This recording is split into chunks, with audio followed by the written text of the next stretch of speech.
so many countries have introduced nuclear energy, but until today, there is not one country in the world which has a permanent dump site for nuclear waste. Not one country. Finland at present is constructing a permanent site for nuclear waste disposal. They are expecting it to be ready by 2015. But if you want to have nuclear energy, please answer the question, what are you doing with the waste? Because otherwise, we are doing exactly that what Scott Stewart has said. We are dumping this responsibility on future generations. And that's an irresponsible, short-sighted attitude. And the second point which I want to raise, if in particular emerging industries like Thailand start to look at nuclear energy, please try to learn from the experiences and the examples other countries have made and given who have introduced nuclear energy. The planning and implementation period is simply too long to look at nuclear energy as a solution for climate change. Finland, with very efficient bureaucratic structures, I've been there as ambassador, they are at present constructing the only new state-of-the-art nuclear energy plant, and they have started it in 1994. Finland. The plant is not operational until today, and the cost, the estimated cost, went completely out of proportion, doubled by, I think, 200%. How will a country like Finland, how will an emerging economy be able really to bring up, to generate these, the money which is necessary to invest in this technology? So money, planning period, waste disposal, these are the problems to look at. And when I look at these three things, my answer would be no, nuclear energy is not a solution for climate change.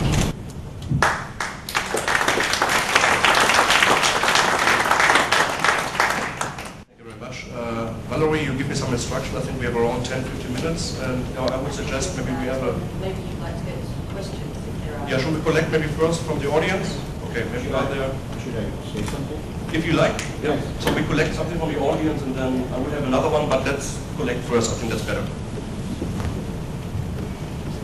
Good afternoon to all of you. I think that draws a very important question.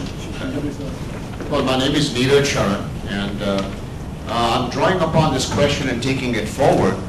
I think the nuclear concept, or a concept of other sources of energy, brings us to the larger picture. When you talk of energy generation, I don't think it's or logic that whether we go this way or we go that way. It's an and logic, probably, where you're talking about different forms of energy generation, whether it's geothermal, solar, nuclear, fossil fuel, all kinds of other things that have to coexist in some manner.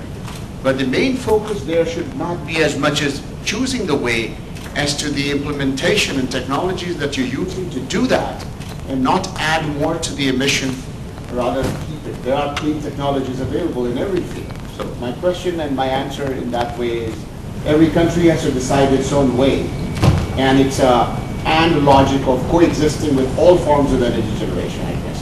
That's a practical approach, I believe. You want to answer? Very briefly. Energy? Yeah. Because this is exactly the message which I wanted to send. But then the countries should take decisions. Yes. Why have so few only responded even to this absolutely feeble and weak accord which has been drafted in Copenhagen? Why is the response so weak?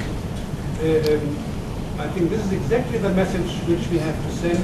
Countries have to take national decisions.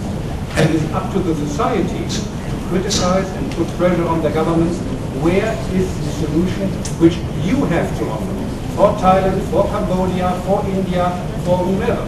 But don't look at international institutions and multilateral bodies and the United Nations and the UNFCCC and more or less be in a very comfortable and cozy corner by criticizing and saying, oh, the UN is a big failure. While the national states or many of them, don't do anything. I fully believe What you said. Thank you.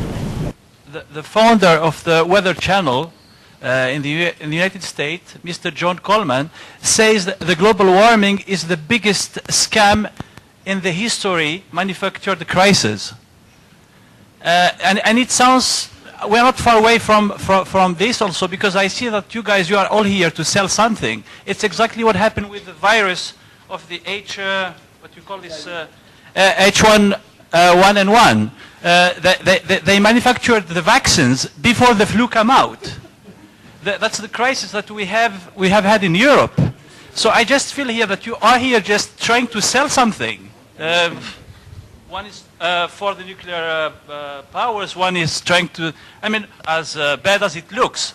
Regarding the statistics, it says like 95% of the disasters went down. I mean, the disasters went 95% since 2020. The disasters are better than they used to be. So do you believe really that this is a scam, as they say, all these scientists? Well, thank you very much for this provocative question. Now we are in there. That's what we wanted to be, Roy, right? Yeah, as when I grew up, the saying was, "There's always one in the crowd." You know, Americans would know that saying. There's, sir, I'm glad you asked the question in a way, because weathermen are not climate scientists. For a weatherman who is trained to focus on a 5-day period and then get it wrong 50% of the time, to make pronouncements about geological periods of time is absurd. It's equivalent to me criticizing the work at the Fermilab. I don't have the training. Weathermen do not have training in climate science. Not only is it not a scam, but I would challenge this gentleman, who apparently has a bully pulpit and wants to use it, to the basis on which he does that. Is it his surmise? Is it his ideological commitment? If you examine the consensus that there is among scientists, it is an overwhelming consensus. 90 plus 95, I don't know what if you took numbers, what it would be, but it's a huge consensus that the changes are real, that we have done it, and you cannot see it in a 5-day period. For instance, this year happens to be a cooler year in the Northern Hemisphere because it is the 12th year of a normally 11-year solar cycle, and we are at the 12th year at the low end. On top of that, a high-pressure system parked itself above the Arctic region and squeezed cold air down over Northern Europe and the rest of the planet, the Northern Hemisphere. And so all of a sudden, everybody who had any doubts at all is able to say, you see, it's a cool winter. I told you, global warming is a farce.